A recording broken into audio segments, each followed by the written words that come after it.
Hi, guys, both of you that are here. My name is Miki Hughes. This is another episode of Over the Edge, and it's a podcast pre recording about anxiety. And this is where I interview entertainers and comedians in the industry, and we talk about not having a stage and things that we've been going through since the pandemic. And my guest tonight has been going through a whole hell of a lot, and we'll get to that in a minute.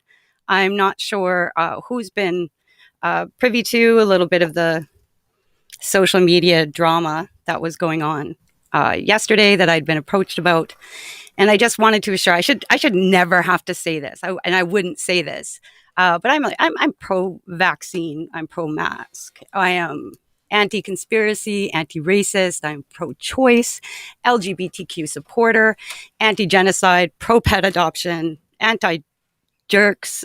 I'm also pro Black Lives Matter, and I believe that the 215 babies that were found and the ones that are about to be found need to be brought to justice. I also believe everybody in Canada deserves clean water. So these are non-negotiables in my books. So to be called a racist or a transphobe or giving a platform to somebody who is by an anonymous account was actually quite irritating.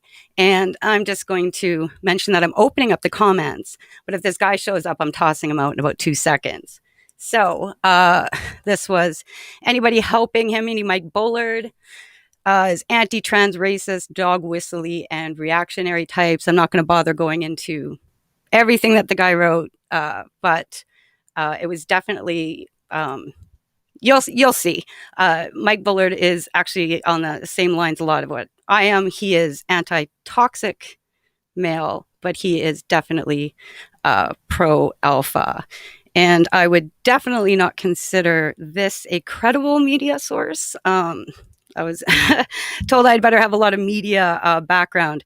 I just got a 1 week ban for joking about bat soup on YouTube. This is literally a little podcast that I do just for fun. It's called Over the Edge because I happen to have a lot of anxiety. So also I have I got Mike here right now. I'm going to open up the comments and we're gonna start. Hi, Miki. How are you? I'm good. How are you? Pretty good. I didn't mean to I ramble don't. on like that. I don't suffer from anxiety. You don't. I never have in my life until that situation occurred. Okay. I But as far as this guy you're talking about is concerned, I went after him last night. I don't think you have to worry about him now. I would hope not. I mean, the last thing he said to me was, "How did you get my real name?" I'm like, dude, I'm not a scientist. I'm not a journalist. I'm not like, don't come to me for medical advice. I'm not a like professional in anything. Like, I literally don't speak with authority on politics. Just anxiety. That's what I do. Like, I look at me. I'm a mess. Yeah. Like all the time. That's what I talk about. So I'm Well, really good at how it. old are you? How I'm old are you? 40. I'm 44. Well, that's why you're anxious. I've just yeah no I've been anxious. I've been anxious for a long time, and I found that and living alone and going through the pandemic, I was we lost some people, Mike. There were 6 suicides. We were told that, Yeah. and maybe I was having comedians as friends, right? It's kind of a bad demographic. But then Doug Ford had been listing suicides as COVID deaths. So I can't even trust any of the numbers. And I just knew that I was getting upset. So I started bringing on comedians, and we just started talking. And some of them were like really hilarious, like the tragedy and comedy, right? So we're talking about how crappy things are and without the stage. And I found it 32 episodes worth of relief for me anyway. But Oh, good. you just came out of I don't know. Were you exiled? Like, were you like what happened? You were Muslim. Like, you weren't allowed to talk until this whole thing was Yeah. over. Okay, Yeah. because I now wasn't due to a corrupt crown attorney who's probably, sadly, the second or third most heinous person I've ever met, and they've all been in the last 5 years. I wasn't allowed to talk. Every time I defended myself on Twitter or Facebook, she hit me with obstruction of justice. I was looking at about 4 years in jail at one point. Oh shit! I didn't know. There was a Oh lot of yeah. money. There was a lot of money though being funded to keep you quiet. And I will say I'm actually I'm pro victim usually in these cases, but this is one person, one relationship that went bad, and it seemed like she You just kept coming after you. you better understand something about Toronto. Okay. 20 years ago, I was probably one of the biggest stars on Canadian television.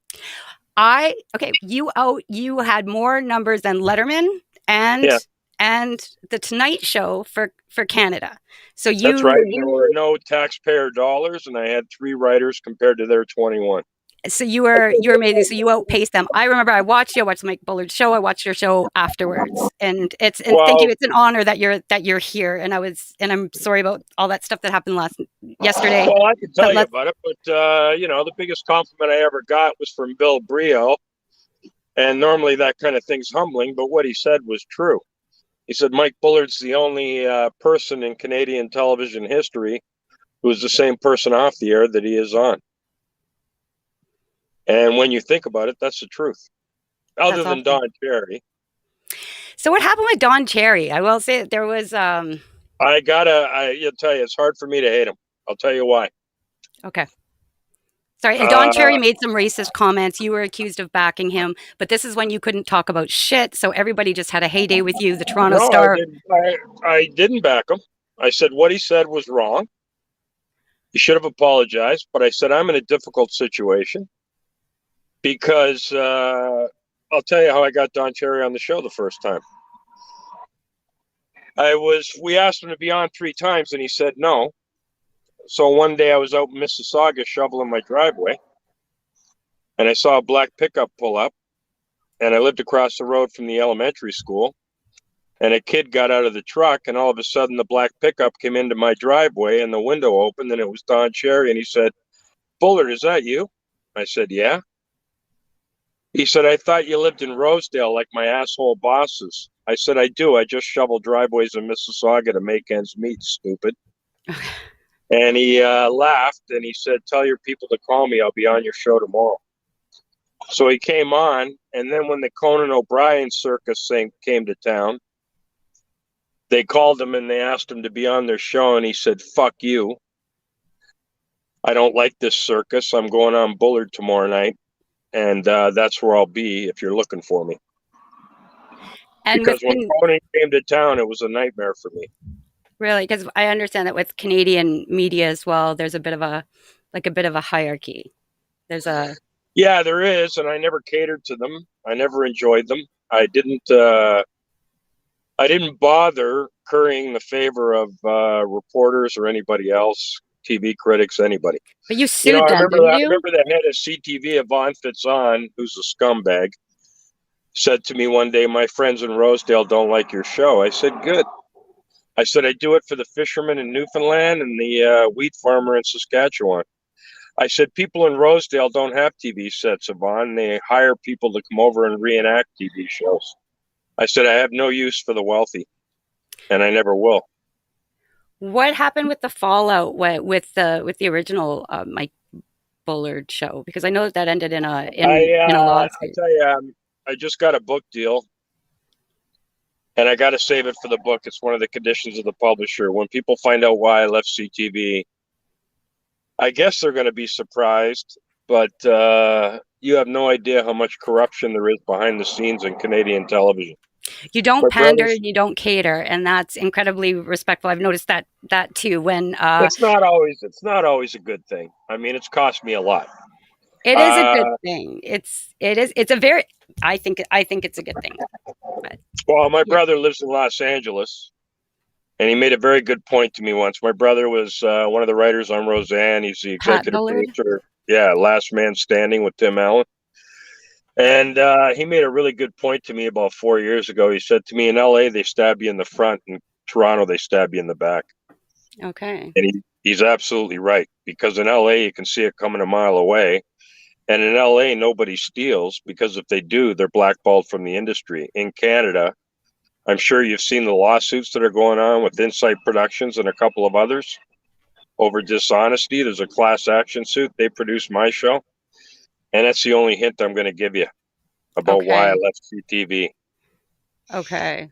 Because there Yeah. there were a couple like you've taken on the networks. Like I'm and I mean I'm a hothead. I'm super small scale hothead, but you've done it on epic levels. And Well, I started as a lineman and an installer at Bell Canada. When I left, I was the associate director of corporate investigations. was that before or So after you were a police officer? yeah, for a while, I hated it. Okay. I hated it. I left. I never met so many racist homophobes in my life. And I knew if I stayed, I would be just like them in 5 years. And let's just clear that one up because that was the one that probably that was the comment that pissed me off the most because like I'm very like LGBTQ. I'm super supportive to be called a transphobic for supporting you. How do you feel about transgender You women or know, men? the first transgender I ever met was Enza, the supermodel, who used to come to my show 4 nights a week. And it's funny about this transphobia thing because she went on Facebook and Twitter and went fucking insane when people said that about me. Because she came to my show 4 nights a week, and she was probably the most loyal studio audience member, and she was treated like a queen by me and everybody else. There was never an issue. She was given backstage passes to everything, and I never once made a joke when I talked to her in the audience about her being a transgender. Do you And feel people? I got a motto when it comes to stuff. When I'm doing a live show, if you're fat and bald, I'll make fun of you for being an accountant, but the fact that you're fat and bald is never going to come up. Thank you. Did you find that you were an easy target when you really weren't allowed to be to speak? Like I'm thinking specifically about the article in the Toronto Star that was retracted later Yeah, quietly and it was because buried. it was completely fabricated. I never stalked anybody. I I never treated her with an ounce of disrespect, and I'm not going to say anything bad about her. I haven't up till now, and Mm. I'm going to continue with that. And she knows why, and I know why, and I have nothing but pity for her, and that's What? going to continue. I said, what was really offensive to me is that in my entire life I've been a gentleman, a consummate gentleman. As a matter of fact, there's any woman I worked with at Bell will tell you that, and I was there for 20 years. Any woman I worked with at the show will tell you that I was the most respectful person working there. I've been a lifelong abstainer from drugs and alcohol. You know, it's so funny when you're the star of a show, you're supposed to be the one who causes all the problems. I, I was the one who, wound up having what do you call those meetings with people where you confront them on alcoholism? Oh, you were I know this. You were doing interventions. Interventions. Yes. I went up doing interventions with staff members Wow. instead I of, I I said, look. when do I get the luxury of being the asshole that doesn't show up on time? I And joke about it never happened. I joke about that. I say, like, in this pandemic, like, I actually miss, I had a couple interventions. I quit drinking 10 years ago, but, like, I would love to have, like, five or six people sitting around me telling me about how I ruined their lives right now reading letters. I think that would be Yeah, awesome. yeah. I was looking for, like Ellen style. I was Googling, like, anything anybody bad had to say to you that worked with you or there's nothing clean as a whistle. There was, Those people still stay in touch with me to this day. They still say it was the best 7 years of their lives. They hate what they're doing now, and a lot of them are working on e-talk with certain individuals who I won't mention. A lot of them are working on W5 with a certain individual who I will mention and is going to be in the book, and she's not going to like it. When I dated Cynthia Mulligan, I met some of the worst people I've ever met in my life. I had one rule during the course of my career, which was that I would never date inside the industry. I broke that rule once, and I'll never do it again. and how did that work out for you? Sorry, terrible, terrible joke. It was, Yeah, yeah. yeah. Well, you know what? I can't believe I signed the book deal last week. The publisher said to me, Mike, by the time we're done, you're going to look back on the last 5 years as the best 5 years of your life. I said, what are you fucking kidding me? I said, I would love not to have to write this book. He said, well, I'm just telling you how it's going to turn out. And then when the gag order was done, and my good friend and lawyer, Rob Kivlikin, who's the guy who saved my life at the end, when he came into my life and said to me, it's time for you to write the truth, my whole life turned around in 2 weeks. What can you tell me about that? Like, did Cynthia ruin You your know, career? Did she ruin your in my career? Or did life, you ruin your career? I've never had a moment's depression. This situation, no one in my family, number one, can believe it happened to me. For one thing, when you get named in this kind of thing, 10 other women come forward and say, oh, he did it to me too. Well, I had 20 Absolutely. women come forward and say he would never do anything like this. I couldn't find a I had single other person that no, would that came forward. Yeah, if he would say, well, why would you do this if he's a stalker? Well, yeah, if 3, 4, 6, 12 women said that you were a stalker, a bad guy, or we wouldn't be talking. This was one woman, one time, and it was very to me. It's very yeah. relevant. There was do you remember Patrick Brown? And the He's the Toronto Star retraction was worth shit because it's on page 300. they buried it.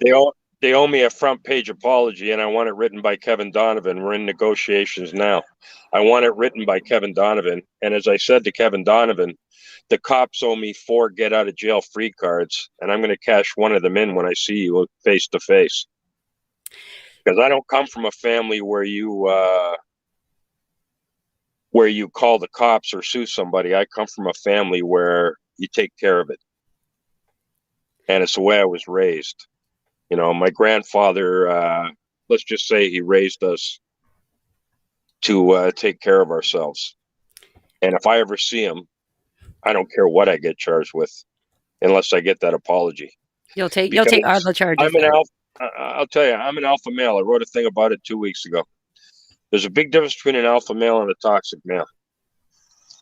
A toxic male is a coward who brutalizes women and children. I And an alpha male is somebody who defers to no man and defers to all women and is a gentle man with women no matter what. I actually have it right here. I think is this what you're talking about? Can you see that there? It's in your response to the Me Too movement. Yeah, This I was it with believe the in the Me alpha Too males. movement. Yeah, with the alpha males defer to no man and consummate respectful gentlemen with women. You also wrote, pity your daughters and enjoyous ladies. We will be virtually extinct in 20 years. Well, that's one of the reasons for your anxiety, I'm sure, and other girls your age. Any guy under 50 isn't worth 10 minutes of your time. And I mean it. Yeah, well, I've never seen such disgusting weaklings in my life.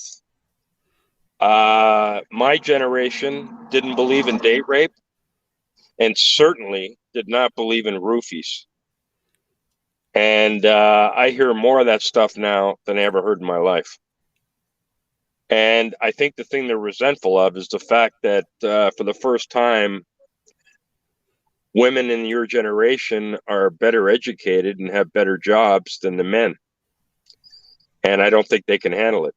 no, They don't it's have not. the It's not about the maturity. better job or the maturity. I think it's because in Generation Z, or sorry, Gen X, which is where I'm at, is we were Yeah. supposed to be the moms. I didn't have kids. We were supposed to be like the moms and the workers, and be sexy and do the housework and keep the house together and be an earner and do everything plus rear your children and hold it all together. I think we were given a whole pile of duties and responsibilities, and that's when Prozac was born.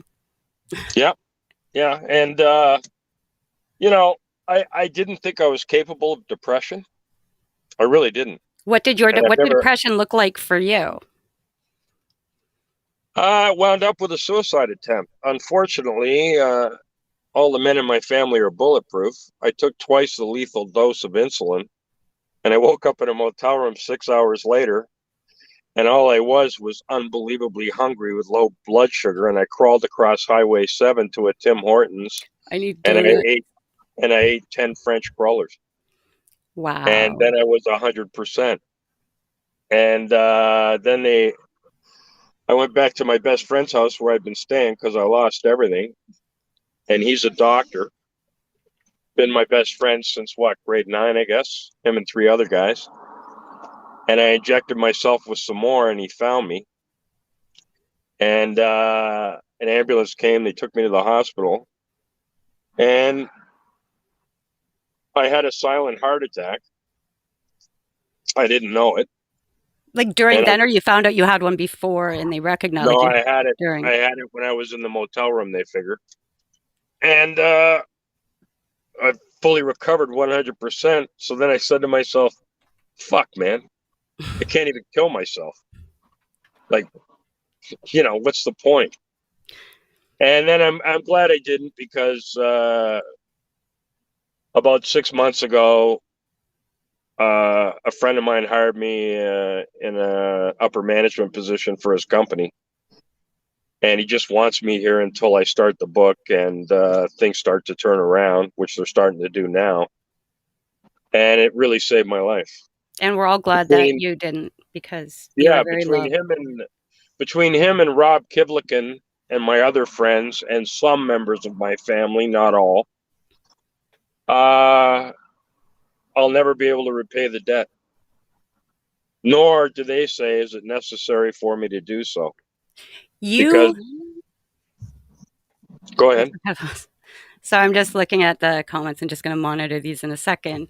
Um, you feel like you are sorry, like undeserving, and you had just told me that you had been doing like interventions with people that you work with. I think it's a karma, like what goes around comes around. And not to make it about me, but just on a relating level, my suicide attempt put me in the hospital. And when I got out, I did it again, ended up back in the hospital, and the doctor told me to go buy a lottery ticket. And I was like, why? I'm just really bad at this. And after that, like you, I turned things around, and that was when I Yeah, could get better. But there's uh, still people in my family who are in complete shock. One, that I got accused of something that is just not possible with me. And two, that I would ever do that, because I was the rock upon which my family rested for 55 years of my life. I mean, my father was an alcoholic. He stopped drinking because of me. And that was because we went to a family therapy appointment when he decided he was going to stop drinking when I was 21. And I rode up there on my motorcycle and walked in, and this psychiatrist started shooting off his mouth. And I just stood up and said, "You know what, Dad? I don't give a fuck if you drink yourself to death now. I needed you to stop when I was 11, not when I'm 21. I said, so as far as I'm concerned, you can drink yourself to death." And he stopped that day and never took another drink. It became a mainstay of AA.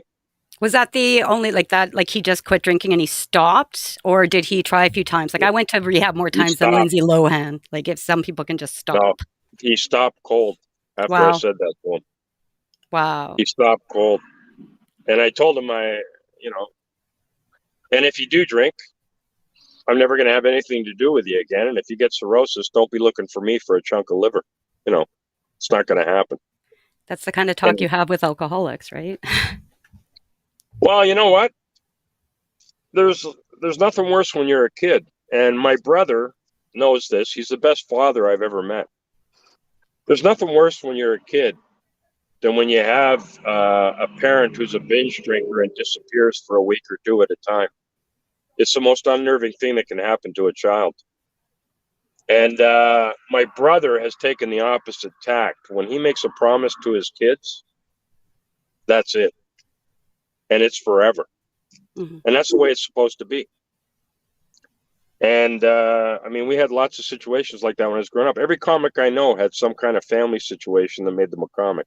That's what makes us comics. I read that. I thought we all sort of have that in common. Not Even every. even Robin Williams, whose father was a Ford executive, Mhm. had a pretty miserable childhood. Not I did not have a miserable childhood. no, but you had trauma. We had trauma, but I mean, Every you got to think, in the '60s and '70s, it wasn't called trauma. It was called oh fuck, life. it's a family. That's right. You know, it wasn't called trauma. There were no labels. Like, I'm pretty sure when I was a kid, somebody died of a peanut allergy, but I never heard about it. And we never had a counselor come to school when somebody offed themselves. We never had a counselor come to school when somebody died. We went back to school the next day and it was never mentioned. It I was remember a a guy named Mike Bastow in grade 9. I sat next to him in homeroom, and every chick loved him. And, he seemed to have the world by the tail. And he hung himself one night. And I remember sitting in class the next day going, Jesus, everybody liked him. Why am I still around? trauma rewires your brain, right? And the thing is, I don't know. not all people with trauma. This is my understanding. Not all the people with trauma become comedians, but every comedian has some kind of trauma. When you're young, because I'm like, why am I funny? I'm a woman. I don't need to be funny. Men need to be funny. Like they're usually like attracting. And this was my mindset. It was a study that was done in Harvard. Actually, I'm going to link it just so I don't get blasted. I read an article about this. I'm like, well, why am I funny? And it turns out that like when we're very young, sometime in our formative years, we make a joke, we make everybody laugh in our Yeah. and so we chase that feeling, right? So we've distracted, right? We've gotten the attention away from us, but still in a positive way. And it's a way that we learn to cope because, of course, when people are laughing, their heads are back and their necks exposed and they're very vulnerable. And it's a very good place to have people, especially when you like eventually an anxiety or suffer like Yeah. myself, right? For us, it never came from that. I mean, when you look at my brother and I and where the levels we attained, it was because our dinner table was a talk show Yeah. every single night, 7 nights a week, Well, he's an and entertainer as well. you had to compete for your 5 minutes Oh, with my parents because my father was an unbelievably intellectual man, and my mother was personality plus. And you had to compete with your brothers at the dinner table every single night for who was wow. funniest, who was smartest. And this went on from the time we were 6. Wow, that's actually, and I just realized another similarity. My dad went to Yale. My mom was incredibly funny. My brother's just educated like crazy. Like I was the dumb one in the family, and you like earned your love that way in my household. You made Yeah. jokes. You earned it, right? You didn't just get love. And I had to like move to Vancouver to realize that I was kind of smart and I could hold my own. But it sounds like you were very Well, similar with your brother. what's your heritage? I am Irish. So am I. You Yes. know what it is? It's Jews without money. Yeah, that's what I'm so Irish. Like I did that 23 me like 97.9%. Like my grandmother came over during the potato famine. Great grandmother came over. Yeah, So as Irish as it gets. That's why we're so colorful. that's. I mean, Irish mothers are just like Jewish mothers, but there's no dough involved. They make you feel guilty when you're on the phone with them because they're sure you're not going to call tomorrow. That's exactly what they're like. And the only thing with them is they don't want you to be a doctor or a lawyer. They don't want you to do better than they did. That's the But they still problem with want to an be Irish. proud of you. Ryan Sim, he's a comedian. He's Oh, they a were. Listen, my parents were that generation that I mean, we might as well have been raised by fucking wolves. We got 3 squares a day. mhm. Your allowance was cut off when you were 13, and you better have a part-time job. And then Did you have education expectations though? Because like I was put in a had to position where do I it couldn't come down. had to do it ourselves. I went to Bell, and Bell paid for my university at night. I came There's no home. way I was getting a dime off my parents. Nope. And the deal was that generation, when you became a success, they practically sewed a third arm on their back so they could pat themselves and say what a great job they did. When in point of fact, they weren't they weren't really doing their job at all other than feeding you and putting clothes on your back till you were 13. I'm sorry. Did you have a But sister? Do you have a sister? no, just brothers. Just brothers. Okay. But we had an unbelievably strong mother who did all the discipline, and we had an unbelievably gentlemanly father. My father was way ahead of his time.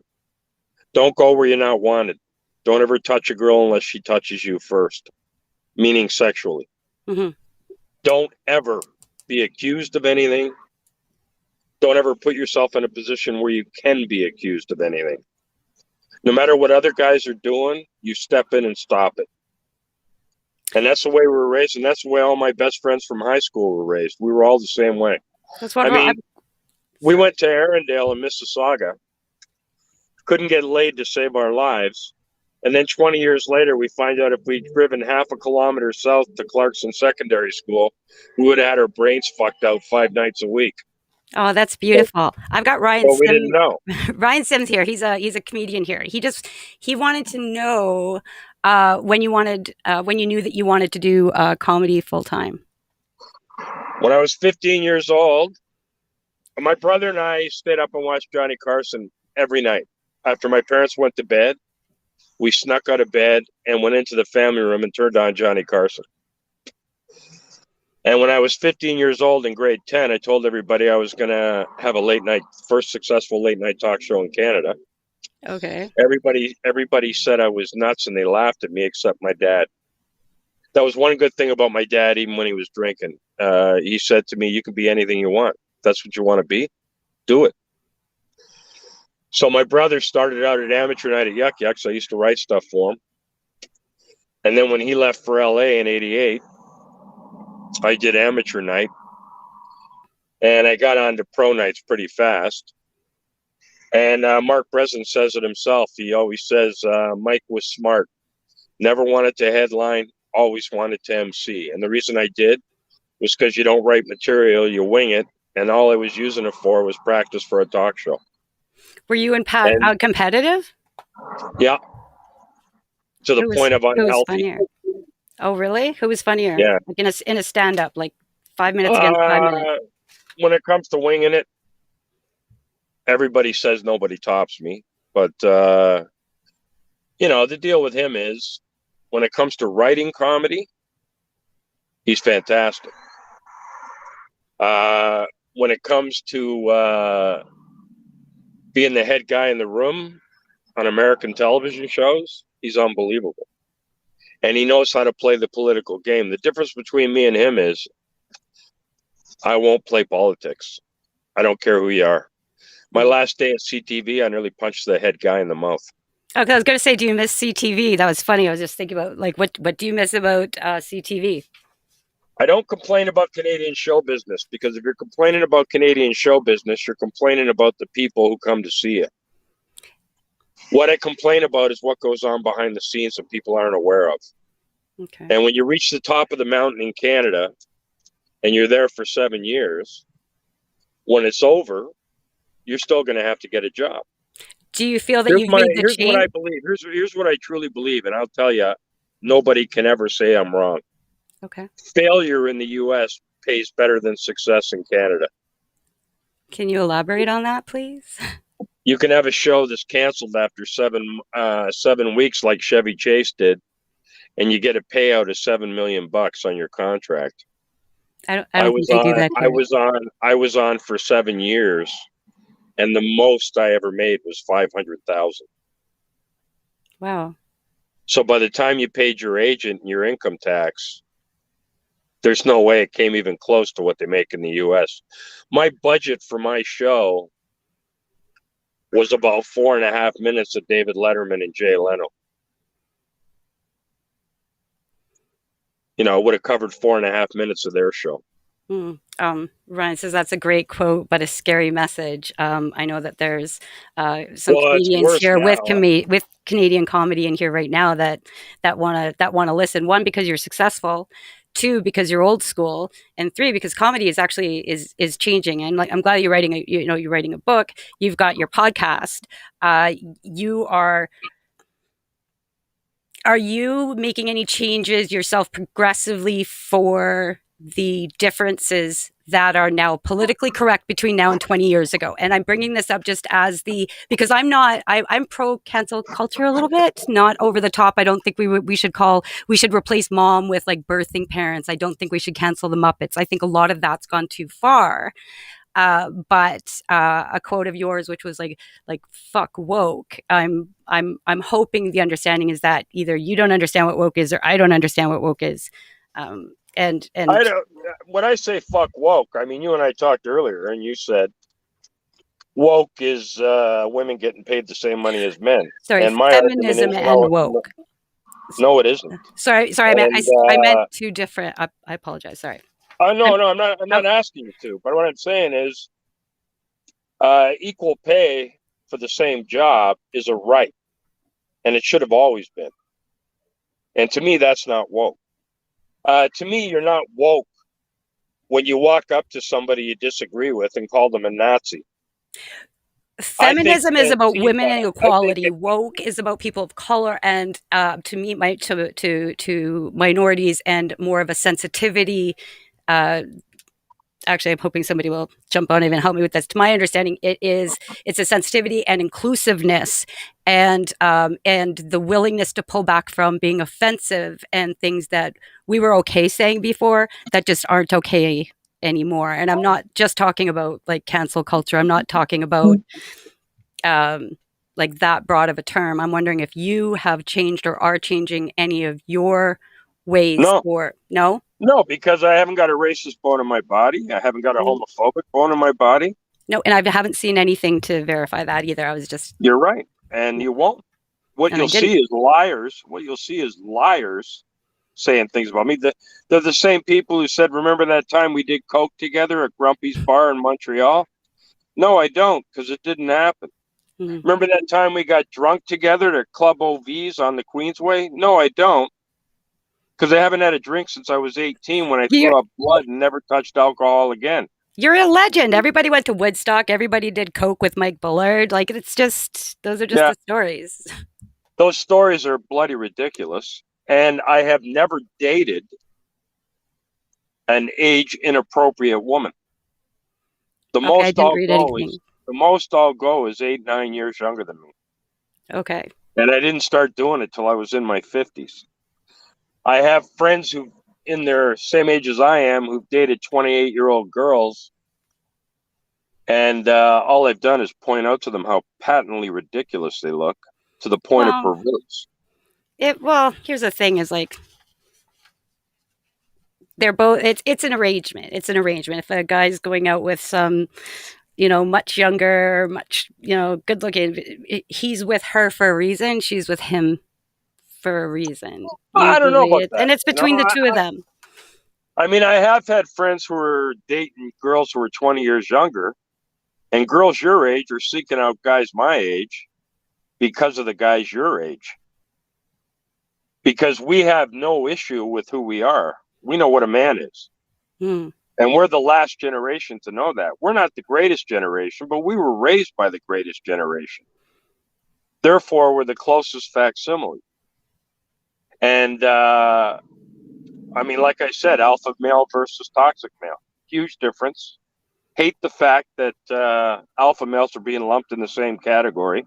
And they Has shouldn't be. And nothing. I'll tell you, my boyfriend's 17 years older than me. Like it's not like, but There this you is like the go. first time I've dated somebody like older, and because I got out of a marriage a few years ago, and that I mean, it's just a different world. It's a different So world you're between you're basically dating a guy my age.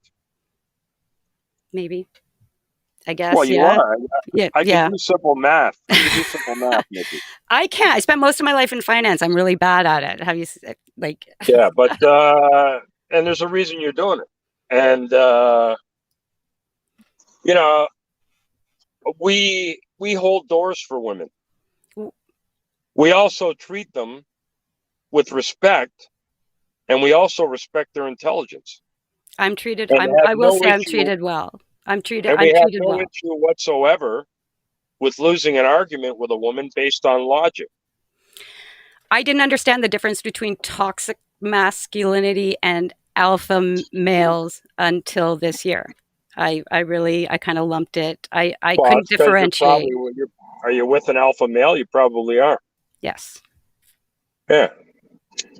Yeah, and it's The and it's other thing totally is, different. by the way, I love podcasts. I can smoke 30 cigarettes while I'm talking to Yeah, you. give her I smoke too. I just can't smoke in here. I, I don't want I to get love at all the the fact. equipment.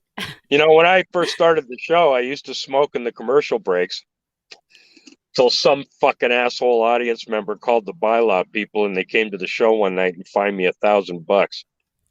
And then I couldn't smoke during commercial breaks anymore. Oh, that's But bullshit. Sorry, Julius, you just said truly woke is about proving you are a plus one over someone else's wokeness. So I'll just wait for a bunch of people to attack him in a second. Sorry, go ahead. Smoking on breaks doesn't work at the yeah, well, you know studio what? anymore. Getting back to the woke thing, to I me, like it's the woke thing. You wrote fuck woke. And I don't believe that you mean that. what I mean is I hate Antifa as much as I hate Proud Boys, and I'll tell you why. Because I've witnessed the cowardice of Antifa firsthand twice, and on the two occasions, three of them were bullying an old man about 75 and an old woman in a walker. And that was it for me. When we were getting a hard time, actually, sorry, when I was getting a hard time yesterday online, I know that you took care of it in your alpha way. I'm going to show you. Like, I found this guy's account and I covered it up because he said that for his personal safety. And with you just talking about woke, him saying can't stand terrorist left wingers and intolerant pro fascist right wingers. People should apply decency and common sense in ideology. And what this told me right there was that this guy was just a piece of shit, and that you weren't going to be able to argue with him about anything. I mean, I Yeah. don't know what you said to him, but he cut it out. He cut it out, but it was kind of late last night. I've been watching and waiting for him to pop up here so I could give him a piece of my mind. But if you don't stand for something, you'll fall for anything, and you can't just stand in the middle. This isn't a Switzerland situation. Not I not right now. believe I believe that anybody who's all conservative or all liberal is a moron. I believe anybody that's 100% Democrat or 100% Republican is a fucking moron. If you don't have enough of a mind to feel differently about every situation in society, then you shouldn't even have the right to vote. You know, it's mind-boggling to me that you've got people like Doug Ford. Everything's conservative, and when you know his teenage history, it's laughable. So my And then you got somebody like Andrea Horvath, who's completely left. I can't stand Singh either, and I can't stand Justin Trudeau. Okay, I I like don't know how saying the hell, and I won't vote conservative. So what the I hell am like I going to do this election? The next one that comes up, I have no idea, but I am going to vote somehow because I and will never not vote. you ruin your ballot. No, I won't do that either. I'm going to have to take a hard look at who's running in my riding, and if I like that person and I'm in agreement with a lot of their platform, that's who I'm going to vote for, and hope that they're not a backbencher when it's over. What struck a chord with you, with you specifically, was the guy that was running for the PC Conservative Party in the last election before Ford, who was Patrick Brown. Are you aware of that Yeah, story? Okay, so I yeah. found that very similar. It was just a woman came at him, had a lot of financial backing, ruined his career, and of course, being in politics, he fought back, and he's coming back, and I actually really like that guy. But being replaced with Ford sort of left me like, my You know what? The conservatives in this province have a tendency to eat their own, and so do the feds, really. I mean, Mulrooney was one of the people who took down Diefenbaker when he was a young conservative, and they have a tendency to do that. Liberals have a tendency to stand at attention and obey whatever dear leader says, no matter who dear leader is. And it doesn't matter because Ontario is always going to see the balance. It's either going to be run by blue and then a red minority, like or vice versa. And Yeah. my brother was the conservative leader, Thunder Bay Superior North as well in the last election. So very conservative. So we argued a lot. I don't think I would ever vote conservative because of that. But if for whatever reason Northern Ontario were to go, if we went blue, we just vote whatever the opposite of whatever the party is, and that's just the way it is. Whoever's running Canada, we do the Listen, opposite. I dropped one friend who was pro-Trump, and I thought we had a great friendship for many years. Mm. My brother dropped his best friend over Trump. I lost friends. He dropped his best friend, who he worked with on Roseanne, and they Wow. went back 35 years. You can't agree to disagree on somebody like that. I would just say, like, what the fuck is a deal breaker if you if you're still going to support Trump? I don't think I have any Trump supporters following me, and Now I'm pretty sure I fought them all. that being said, as much as I love Joe Biden, and I would have voted for him if I was in the States, he's not the same man he was in 2008. I mean, this guy's going to be 82 when he's done his first term, He could have and been a that worries. toaster, and he should have gotten in. I don't really know anything about Biden. All I was watching was I know enough about him to know he's a decent, honorable human being where politicians are concerned. By the way, that's a different bar than regular people. no. He was fighting for women's rights in the '60s. Like Yeah, he yeah. was like, But yeah, he's also told a couple of untruths. He was never in the Martin Luther King March on Washington. really. You know, he Oh, talked about a couple of civil rights events that he was never at. But that's the Irishman in him. You have a did he say he tendency was to at exaggerate. Woodstock? Did he do coke with you Yeah, yeah, yeah. at But Woodstock with that Mike Bullard? I kind of forgive it because when you're Irish, you have a tendency towards exaggeration. Oh, That's why a lot of Irish people are great comics. Jews and Irishmen are really? Jewish guys and Irish guys are the greatest comics I've ever known. Really, I didn't even know how Irish I was until I did that 23 and Me, and I was like, holy crap! Like I'm all Irish, but my name's Miki, and I'm an alcoholic, so I Uh, probably should have figured it out a lot sooner. Listen, man, Um, I had an uncle. I had two uncles. One of them died. My one uncle went to the funeral and turned to the widow and said, "I just came to make sure he's dead." And he turned and walked out. oh, that's just, That's the kind of family I come from. the Irish are My just so close. grandfather, my grandfather left my grandmother when he was 79 because she wouldn't have sex with him anymore. And he went to a coffee shop, met a 65-year-old woman, came home, got his car, left all his clothes, and went and lived with her. The Irish are so emotional. They're just so It's just, my not a lot father of used to attachment say, issues. my father was Irish too, but he was different than everybody else. He said, "You know you're Irish when you're unbelievably empathetic to your friends and acquaintances, but a cold fucking fish with your family." And that is so true. Most of my family is actually that's funny. They're blocked. I would throw myself on a stage. I would throw myself in front of a bullet for Yeah, my friends. Like I love them. I so would don't. I. I won't even pick up the phone on Christmas to call I just family. said to two of my friends who stood by me like rocks throughout that whole Cynthia Mulligan process, I tell you guys I love you like brothers, but I don't want to insult you. Was your family supportive with you, or Not were they all of them. supportive after you were found? No, Like no, no. that's strange. Uh, some of those closest to me, I fear that's been irreparable damage to our relationship. Uh, Because the Irish were really good on forgiveness too. We let things yeah, go. right. Anyway, There's an entire wall between the Protestants and yeah, yeah, yeah. the But Protestants. They built a wall. my friends who I went to high school with and people who've known me for 40 years knew there was no way. There was no way I stalked anybody. There was no way I made an obscene phone call. And the only reason I made a plea deal is because I had an unconscionable lawyer after I went through two. The third guy, I had to accept a plea deal on unwanted contact because the third guy said, "Hey, this is a great deal." And he shoved it down my throat. He said, "Either that or you got to write me a check for 120 grand right now."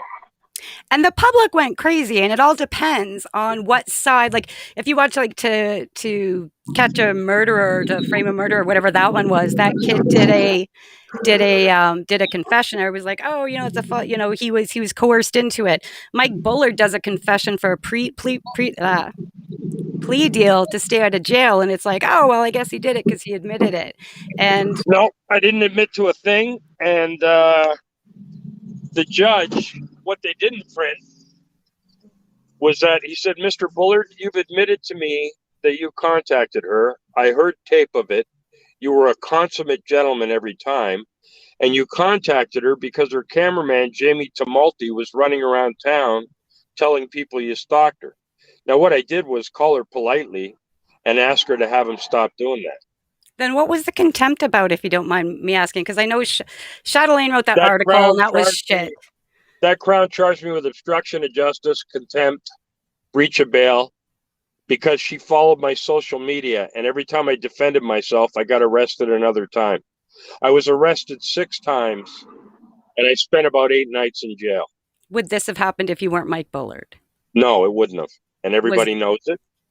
And James Fiore, who wrote the story about the truth that was published on the front page of the Peel News 2 weeks ago, I gave him a story yesterday that is going to blow the lid off the Ontario judicial system.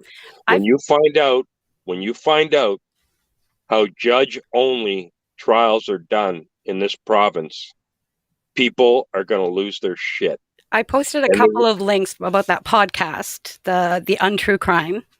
yeah, I well, posted. that's nothing No, compared to what I found out on Friday. wow. I was contacted by a retired College Park court clerk who's going on the record with James tonight. And when it comes out, it's going to be national news. You are not going to believe what goes on in that place. Wow, that's crazy. Because another thing that guy had mentioned was that you were on this rampage to clear your name. At first, like, I mean, and I contacted you. It's not like, Yeah, I'm not on right? a rampage at all. People You're are not. contacting me constantly, Mhm. and you're one of 2 I said yes to. Thank you. I've said no to at least 12, and Mhm. I have told every men's rights group to go fuck themselves. I said, as far as I'm concerned, you're incel. I want nothing to do with you. And Thank you. I am not judging women by what one woman, actually 3, Avery Haynes, Megan Scott, and Cynthia Mulligan, and Pam Seidel. I'm not judging all women by what 4 women did to me.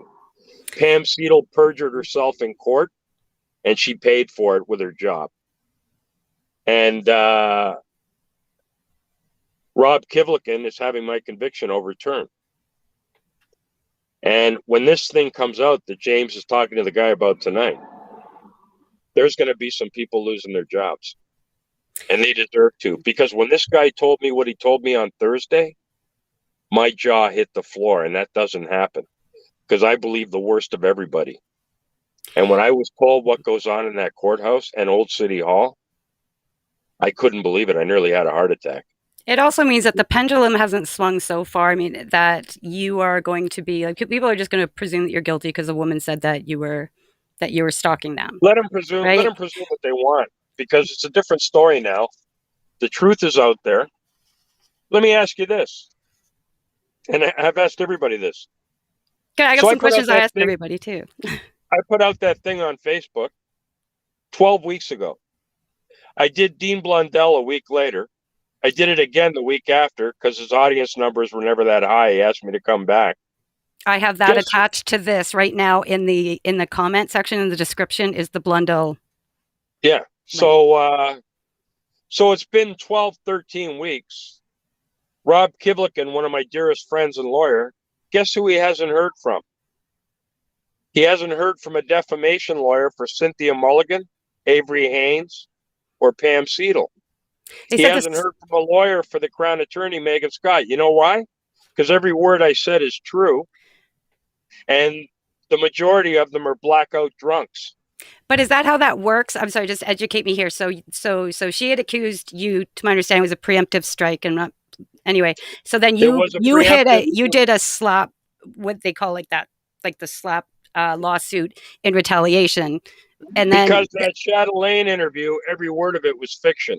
and you were expecting them to come back from that again with another lawsuit, like that, like it's not over. I You would lost. still. I lost on a technicality, but I'm happy about it because Rogers spent $600,000 in legal fees.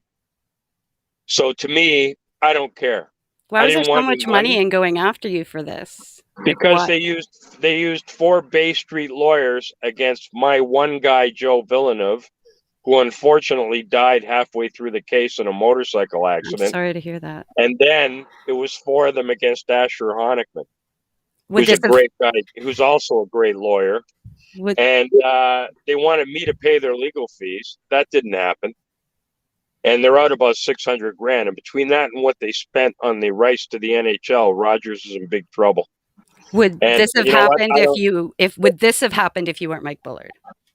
know. And everybody says it. This court clerk who called me Thursday night was at College Park when I was being tried in the pretrial. By the way, 99.9% of pretrials go to trial. Mine didn't. You know why?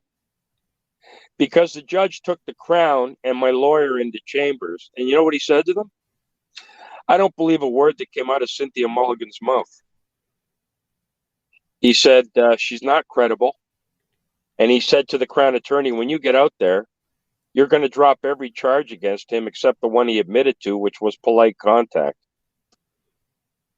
Okay, because And that wasn't the lawyer that had dismissed the suit that you had filed. no, this was the criminal case. This was not the Oh, civil case. okay. So there were a few of them. No, Yeah. the other thing, there were reporters in the room on the last day of my pretrial, and nobody printed what the judge said. You know what he said? He said, Mr. Bullard, I have no choice but to convict you on unwanted contact. He said, and I wish I didn't have to. He said, but I'm going to say something you've never heard from a judge. No one here has. He said, if her cameraman was going around spreading lies about me saying I was stalking her, I'm going to tell you this as an Ontario court judge. I would have done the same thing you did because your reputation is everything. In other words, he would have contacted her. Did you see that in the newspaper anywhere? No, you didn't. No, I saw Because every reporter there was a friend of hers. why Everyone. did she do this? Like were you like was it like she was in love and she was We torn? You were we in went out. love? Who wanted it? Like No, was there like a we went out somebody for wanted it more? 11 months. She broke up with me 3 times. So it was tumultuous from the beginning. Like Not in my end. okay. For the first time in my life, I opened myself up to somebody completely, and I fell deeply in love with someone who doesn't exist. Mm. She broke up with me, and 2 weeks to the day after every breakup, she called me and told me she loved me and wanted me back. Now, That'd be very there's other things. painful. There's other things I didn't tell. There's one thing I will tell you now, and you're the first person to hear it. She said in court, and Avery Haynes and Pam Seidel said that I creeped out her daughters. They didn't like me. Complete falsehood. Somebody One of wrote them, earlier that something about pedophile or something, and I just yeah, ignored it. bullshit. Like And when I see that, if I ever find that person, I'll kick their teeth down their throat. it was a woman. I'll Never find a happened. woman. Never happened. Those girls thought I was great. And the youngest one was running for school president and asked me to write jokes for her speech, which I did. And Oh, she won the election based on the jokes. The other one was doing a high school project on Lyndon Johnson, who happens to be my favorite American president other than Vietnam. It derailed him completely. And I helped her with the project. And she got 90% on it. Now, here's something nobody's heard yet. And I've been waiting. When all this happened, the youngest daughter was 13, but she's 18 now. So now I'm going to say it. A week after I got arrested, her youngest daughter called me and said, are you and mom going to get back together? I really miss you. aw. And the only reason I'm saying it now is because she's 18. So you're ripped away from her, No, and I'm you not were ripped saying away that. from the What I'm saying kids. is Like for them to imply in court that the daughters found me creepy, was the most disgusting, untruthful thing I ever heard in my life. Yeah, I think, and what I mean is like I just sort of like I run on emotion. That's just sort of my like that would have been really difficult, like just going through a breakup and losing the kids. And it sounds like No, the I daughter wasn't. was missing you Look, too. I helped the two kids with two things. Uh, my interest was not in the kids. My interest was in her. The thing I failed to understand with her was I was expected to hang around with all her friends. Mhm. She never met one of mine, and she never met a member of my family. And the third time we got back together, she said, let's not tell anybody. And that's when I was being set up for the fall. I was too stupid to see it. I'm going to tell you right now, when you are like the secret relationship and it's all about them and you're not bringing your friends in, absolutely, and it's very whirlwindy and you feel like you've been Yeah. love bombed. Yeah, no, that's there's But actually when you're 57 years old and you're street smart and you've had lots of relationships and you've never once had a situation like that, you might as well mhm. be 18 because Fuck you have no idea what the hell's going on. yeah. And the third time we got back together, we went to Miami for the weekend because she wanted to go, and we came back and she broke up with me 2 days after we got back. Did she call you a narcissist? Nope. Okay, because I'm just saying, like I went through a rough breakup a couple of years ago, and I'm thinking with all my problems and issues and anxiety and problems my whole life, I actually believe I dated a real life Yeah. narcissist, and that's what he had called me, and it was it was actually my ex-husband that said to me, "Don't you think of all your fucking problems and your assessments that narcissism would have come up maybe before now?" Look, when So it was you're, a very projective. It was very whirlwind. It was very, but yeah, kind of like secretive. And what he when told you're me in, was different than what he told other people. And I was just like, fuck it, I'm dating somebody well, older.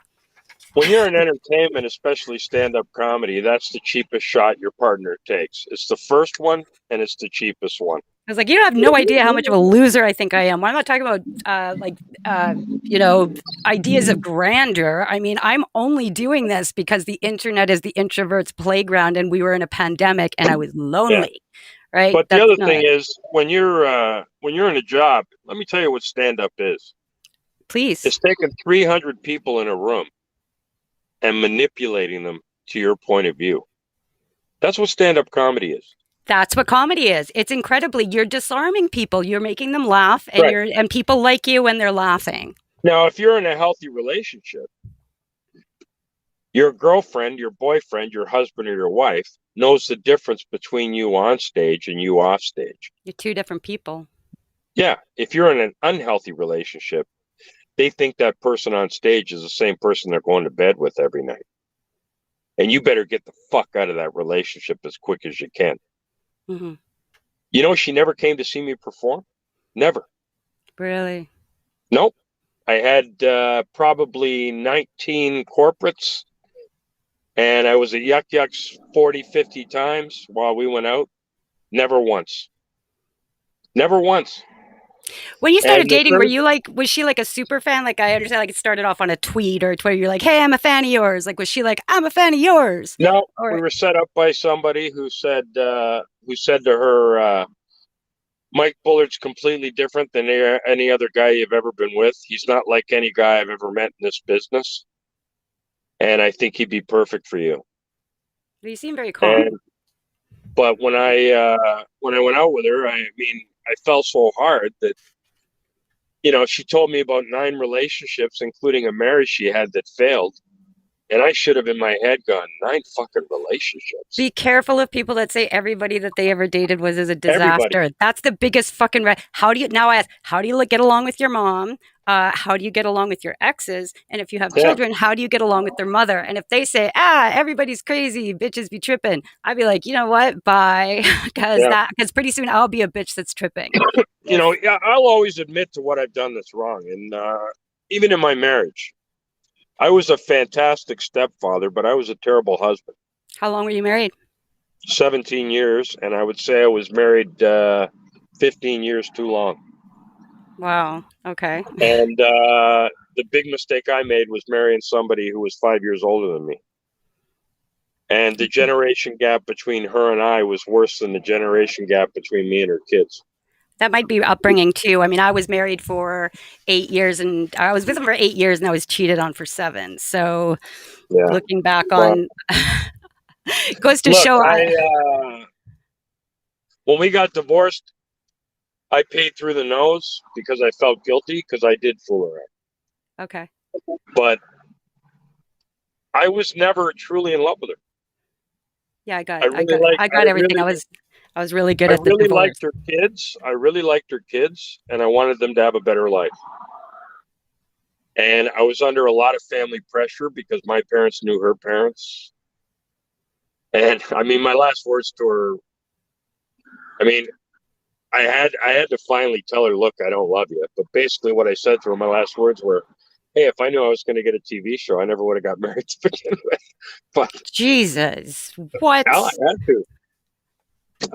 You know what? It was the truth, hard as it was. And we'd separated about 10 times, and I came back 9 of them, and I couldn't do it anymore. Mhm. So I gave her everything, and I walked. But you weren't famous at the time, so it didn't have to play out in the courts and in the media. Oh no, And I was famous. I had the were show there. you? I didn't know that you. Oh, I didn't know you went through another divorce. She handled it. I don't know. It was handled better than that last one.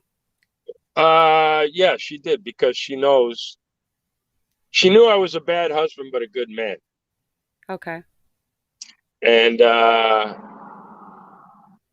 mean, I say this and people laugh, but I got married too young. I was 28. Mm, And when I got married, I had an instant family. And that's a lot of pressure.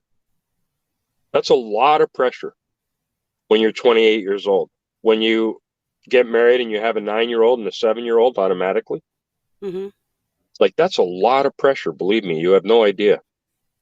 And you I'm know, sorry. My sympathy is actually with your wife on this. I lost I a like girlfriend I of told you, mine to suicide, not that like a while ago, actually, right when I had gotten sober. my And this was my it was sympathy's the with her too. family and the relation. Yeah, you know what? Yeah. My sympathies with her, and I gave her everything out of guilt, and I don't regret it. Yeah. Are you guys friends now? Do you guys talk, or you just?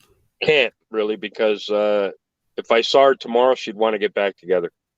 Oh, okay. So she carries the torch. She carries the Yeah, as torch. far as I know, she still hasn't dated anybody. It's been 19 years, so I don't Oh know. wow. But Okay.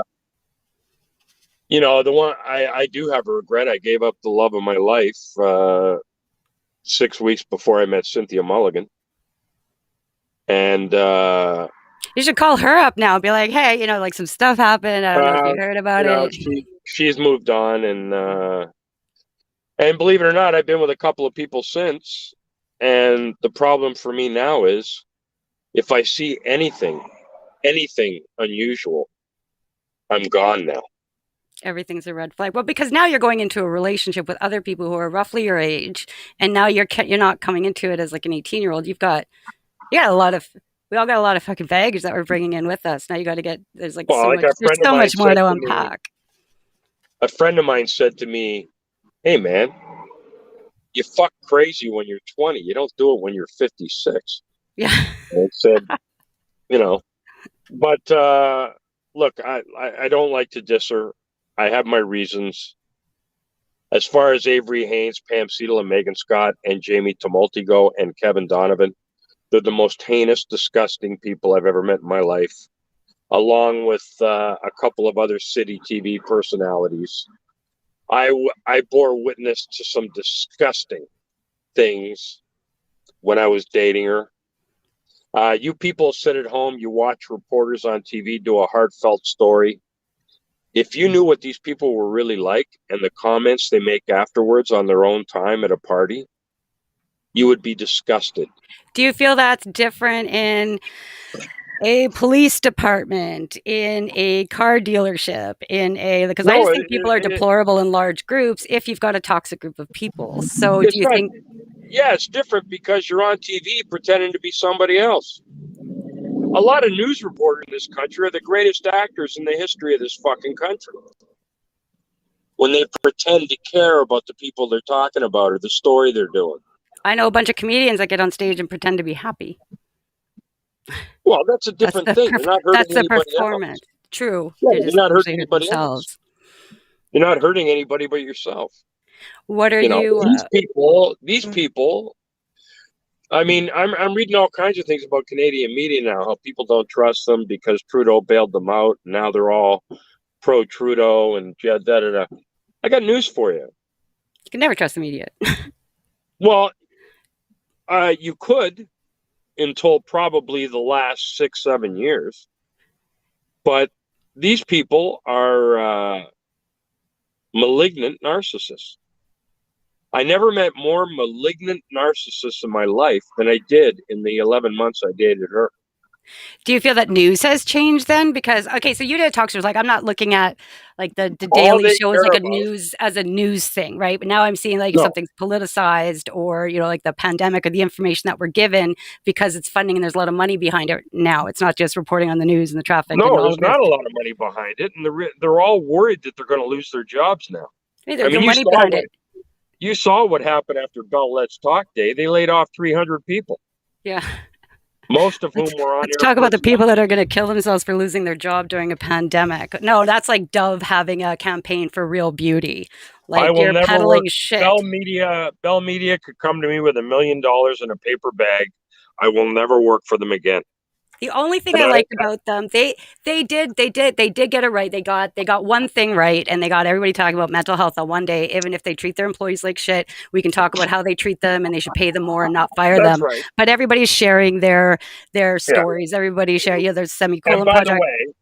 by the way, while they were doing that, helping people with mental health, the employee satisfaction survey for 4 years in a row came back at 17%, and they did nothing Was it out about of it. 20? It's out of No, 100. 17% of employees were satisfied. That That's means insane. 83% were unhappy. And George Cope did fuck all about it. Yeah. Well, they're saying that But they're. because his mother was mentally ill, he came up with this Bell Let's Talk Day and came off like some kind of corporate hero. The guy was a fucking prick, and he didn't give a shit about his employees. He was a marketing genius because that one got it. I don't know any other campaigns that have my friends talking about times that they cut themselves and Yeah. drug overdose, and that one time they tried PCP and ended up in the hospital. Like all this stuff comes out. Everybody's like, I feel Yeah. like they're talking about it now, whereas before, like it really is about ending the stigma. Like I know more about people now because of like status updates and No, is it the about show. ending the stigma? Is it about ending the stigma, Miki? Yes, Let me tell you something. If you're even an if it's not executive, about it, that's what it's doing. no, let me tell you about it. I know Bell Canada like the back of my hand. Okay. I started out at the bottom and wound up pretty high up when I took early retirement and went into TV. And then I wound up working for Bell again. It was What's like everywhere I investigate? went.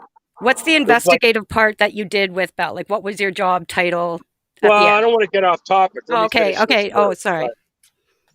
But I was at the company for 20 years. And when the 20 years I was there, I never met more ethical, stronger managers and executives. They were all turfed in 99, 2000. And the company was taken over by a bunch of outsider assholes. And they ruined the company in less than 5 years. And the point I was making was people like Cope, that, yeah, you're right. That was a brilliant marketing idea. But that's all it was. And the government gave Bell $122 million in bailout money 2 days before they fired all those people. COVID money to a company that had $5 billion in revenue last year. Mhm. And then they turfed a ton of people, a ton of good people who had high ratings and were very popular and were good at their jobs. It was a great excuse to get people right out of Ryerson and pay them peanuts. They wanted to get rid of everybody. The other thing with CTV and Bell Media that's hilarious is if you're an on-air personality, God help you if you come within $100,000 of what the vice president of programming makes a year. Doesn't matter how popular you are, you're fucked. Is this the difference between Canada and the states that you were talking about in entertainment? Yeah, Is this one of those things? the days of Lloyd Robertson making $1 million a year and making 200 more than his boss, and Don Cherry making 300,000 more than his boss at CBC are over. Whereas in the States, you know, guys like David Letterman made more than their network bosses. And it was understood that they were more valuable. And they don't even let us, like, as Canadians, go over there and have any of that pie either. Like, we can't, like, it's... I don't know. It's a different situation now. Somebody asked me 2 weeks ago, gee, Mike, don't you wish you were still on? I said, no. I said, I wouldn't want to have a late night talk show now. No? I said, they're so homogenized now. And I said, I'd be up against 6 Americans with a budget that's 30 times what I had. There'd be no space for me. You beat Leno or Letterman? Doesn't matter. It wouldn't go on now. There's no way now. Oh, okay. A good number now for an American late night talk show is under 2 million. The podcast that you're doing, is that just, and I'm sorry, because I wasn't really sure about your podcast now. That's a video podcast, but it's streaming? Is that what you're doing? Right now it's shut down because the studio's in lockdown in Toronto. But no, it's pre-recorded. It's not live. Okay. I wish it was live because I'd like to take callers and comments. So they're going to figure out how to do that. I think we're going to partner with Dean Blundell's company now. Mm-hmm. Yeah, because doing it this way is hard. It's good because I can speak with people like you and remotely, but it's also very difficult for sound quality, and people aren't going to be really yeah. But I got to hand it to you. Whoever set yours up for you did a great job. Yours is better than Dean Blundell's. I did this myself. Thank you. I didn't have any. By now, I should have cut out 50 times. It's getting dark in my car, isn't it? Oh, really? I pay the extra $15 to get the boost from Restream. That's why I needed you on Restream, because if I didn't want it to cut out. It took a very long time and a lot of shit episodes to get it to be to this point. I wanted to ask you, these are just a couple of questions that I ask that I just sort of ask everybody. I sort of splice it at the end of the season and put them together. It's to see your softer side, Mike. What advice would you give to, because you've been through the ringer, what advice would you give to a friend or somebody who's suffering from anxiety or depression? They're at the end. I don't want to say the end of the rope because I don't want to make it sound like it's an emergency situation. What do you tell people to calm them the fuck down? I wouldn't give them any. What would you say? I have no right. I have no right to give them advice. If they're reaching out to you and they're saying, hey, dude, I'm in a tough spot, you'd say, sorry, say pal. To them, you know what? I'm going to tell you something. When I put out the Facebook thing about my suicide attempt and talked about it on Dean Blundell, 5 people contacted me who were going to do it. Yep. One guy contacted me who had a gun on the table. What'd you say? I said he didn't live near the psychiatrist I saw. So I asked him where he lived. He told me, I'm not going to say because I don't want to give it away. And while I had him on the line, I was looking on Google to see who the best psychiatrists in his town were. And I said to him, go to your doctor, tell him to get you this guy. But I'm not going to tell you to cheer up. I'm not going to tell you to go for a walk. I don't know what can help you other than a professional. And you would, that's he awesome. Did it. He did it. And he's on antidepressants now, and he was out fishing last weekend. Really, I've been on mood stabilizers since my attempt, and I don't know if they work or not, but I just know that I'm never going to go off of them. So I get pretty pissy when I see people say, you don't need drugs, you need outside. I'd be like, yeah, you know what, not really going to take that gamble. Anybody who says that hasn't been through anything. The first people to tell you to shake it off are the ones who've never been through an incident. Yeah, or what exactly do you do all day? By the way, until this happened to me, I was one of those people. I would tell people, what the hell are you talking about? You're depressed. What do you mean? You have a great job. You have a beautiful wife. You have 3 kids. What are you depressed about? And that's what I used to say. But I don't see things in black and white anymore. I see them in gray. And that's the way the whole world should look at things. And when you don't know what you're talking about, keep your fucking mouth shut and direct somebody to someone who does know what they're talking about. Exactly. Just and because you've been there. I don't talk Yeah. to a lot of people who have been Yeah. to So that point. what's your second warm and fuzzy question I can disappoint you with? No, I love that. Thank you. It wasn't about the warm and fuzzy. That was honest. It's brutal. I expected nothing less. So thank you. When was the last time you cried? Uh, when I talked to the guy who had the gun on the table after I hung up, Yeah. That one and got I was you. basically when I found out he was going to be all right, it was tears of gratitude. Good. Well, because Uh, you saved people. prior You to put them that, through prior to that through was my previous girlfriend I mentioned, who I now realize was the love of my life. When her parents died, I couldn't believe it. I bawled like a baby. I couldn't control myself. I loved them both so much. What happened to your dog? Your pity. I have you. She still got the dog. I'm glad because I bought the dog when it was a pup and I trained it and I gave it to her 15-year-old son because he Ah, always wanted a dog. So he's still got the dog. He's now, I think the dog is now 15. So he's now 30 and he lives on his own and he's got the dog. And as far as I know, the dog's still doing great. Winnie. oh, As that's far as awesome. I I know, just heard that she stole your dog. New Hope Dog Rescue is an organization here that the kill salt shelter will call and say, "Hey, come get this dog," and they come and they save dogs and they rehabilitate them, and I absolutely love them. Going to be wrapping this up pretty quick. If anybody has any questions, again, the comment section is open, and Mike said that he was open to any questions. Um, and yeah, I've asked, have you ever been to the edge? I guess I would call it like, unless there'd been another time that you'd been over the edge. Was that the when you had just peaked and you were suicidal and that was it, and you came back from that and you hadn't suffered from mental health issues before that?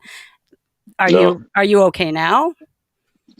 Yeah, I'm great. I mean, the part that cracked me up was the publisher said to me last week, Mike, you're going to look on the last 5 years as the best thing that ever happened to you. And I said, like I told you earlier, I said, what are you fucking kidding me? What was his And reasoning? he said, this book's going to sell so many. I came up with an idea to sell it that he loved, which is I'm going to go to every yuck yucks in the country and have book signing nights. Ah, And I'll do a half hour of stand up before the book signing and selling. And I'll have a no holds barred Q&A with everybody. And I don't care how long it takes. I'll take 5 minutes with everybody to sign the book and talk to them. And that's what I did when my book, Open Book, came out in 1999. And that's how I sold 250,000 copies by doing that. well, would you please, please, please, when you're promoting this, I'll be come at to Thunder Thunder Bay. Bay, I'll be and there. I'll be there. have you been at the Da Vinci before? That's I like to do shows Yeah, I there. have. I've done. I did one public show there and two corporates. I had a great time. I'll tell you, the best time I ever had was at the Timmins Comedy Festival, the gala closing night. That would be before I my got. time. I've been doing comedy for 5 years, and Oh, this was only I'm 6 here. years ago. This was Oh, only 6 years ago, and that was the greatest night of my life. I mean, the thing is now, who the hell wants to play Toronto? I If don't, you got your I chops don't there, know. Hmm. well, if you got your chops there, that's great, and I did. But I've always had more use for smaller towns. As an established comedian, I'm in Thunder Bay, and there's not a lot. I put on shows because there weren't shows. Like we had the Finlandia, we had shows from time to time, but there wasn't really anything, established or really where people were upping their game. Like there isn't a scene here. Yeah, You look at Calgary, the scene is huge, and in Edmonton, they've got like several different scenes there.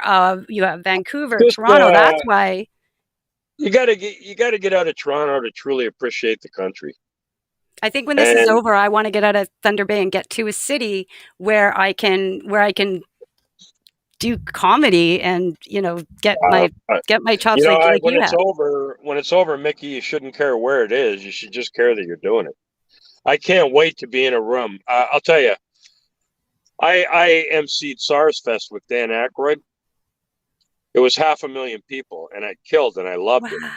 Wow. But give me a dark room with 200 people in it anytime. I can do I'll that. take, I'll take that. We'll do it. I'll take it Yeah. over anything. There's a I will couple take of it there's a over couple of anything. rooms. There's a couple of rooms there. I like the larger room. You get like I don't know between like 3, 5, 600 people sometimes. But Yeah. if you're doing a book signing and it's you and you're a big deal in Thunder Bay, I would love, love, love to have you out when you're doing that. So Oh, um, I'll do it. I'll please, do it. please, Believe me. please let me Thunder know. Bay. There's going to be places like Thunder Bay, places like Red Deer, places like St. John's and Corner Brook. That's what I told the publisher. I said, look, you got a brain in your head. That's what you're going to do. You have to come through Thunder Bay. It's a stopover between Toronto and Winnipeg. What are you going to do? And I Nip said, again? Not that that would be a bad spot. They've got a good. well, he said to me, what about Toronto and Montreal? I said, go ahead if you want to, but I don't really give a shit. I said, a book sale is a book sale. It's the same price in Newfoundland as it is in Toronto. And I'll guarantee you're going to sell more in places like that than you're going to do in Toronto. Because people are coming out to see you. You're connecting with people. Right. And you're not going to have that at a larger thing. Well, I want to thank you so much for being here. I really, really appreciate your time. I've watched it get dark around you. I know. I cannot tell you how much I enjoyed being with you. You were fantastic. You're really good at this. Oh, what? But thank you. I realized that was an hour. It's an hour and a half. I tried to bust it down to 20-minute episodes. This is going to be a 4-part series. You know what? It flew by for me. I don't know about you, but it just flew by. And I appreciate it. And once again, let me say one thing before I go. I believe in the Me Too movement. There have been men who've gotten away with horrific things. But when the founder of the Me Too movement said, if a few innocent men go down, so be it, that disgusted me. And I think it would disgust any decent, truthful woman to hear that. Because I don't care what your gender is. When innocent people go down for anything, it's a crime. I don't believe in corporal punishment. I don't believe in the death penalty because if one innocent person dies, then, right? If one innocent person dies, then it's not worth it because they're exonerating people later, and you can't go back and exonerate somebody who's dead. Now, with the Me Too movement, I am going to say that it has done phenomenal things for the women's movement. And you can say if a couple of good guys go down, the alternate to that is a whole pile of women that continue to suffer without it. The pendulum is going to swing the one way; it's going to go the other way. The only thing I disagree with you on is I hate it when an innocent person, regardless of gender, regardless of race, regardless of religion, goes down for something they didn't do. Yeah, it's travesty. I don't know what just happened to your sound here, but. Oh, I think you cut me off because I disagreed with you. No, no, I would never do that. No, right. No. Yeah, let me know what the feedback is, and let me know if that little asshole T showed up. Yeah, I know. I'll just publish his name otherwise. He says that he doesn't want to publish his name for safety reasons. I'm like, why? Is it because you're an asshole to people online? Yeah. So we'll see if anything happens. Your sound came back. Have a good night, and I will absolutely let you know what the feedback is. And please let me know when you're coming through Thunder Bay. I will absolutely put promise. you on. Awesome. I can't wait to meet you in person. Awesome. Thank you so much. I want to see what your actual size is. I'm 3 feet tall. It's okay, I'm standing on a stool right now. My feet are killing me. Right. I'll see you when you're Thunder Bay. Thank you so much. Okay, thank you. Okay, bye-bye. Awesome. So that was Mike Bullard. That was amazing. A lot of fun. And I hope that you guys enjoyed it. I saw some people coming and leaving throughout the show. If you're watching next Monday at 8 o'clock, we have the undisputed king of comedy in Thunder Bay.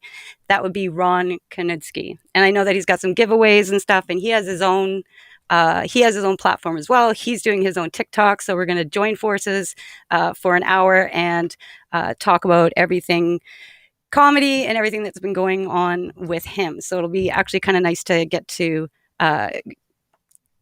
bug him for some personal questions because he's somebody else with a very stable mindset. Still waters run deep. He's very calming. I know if you know him, you love him. And if you don't, you will when I'm done talking to him. So we'll see you next week. Thank you very much for being here.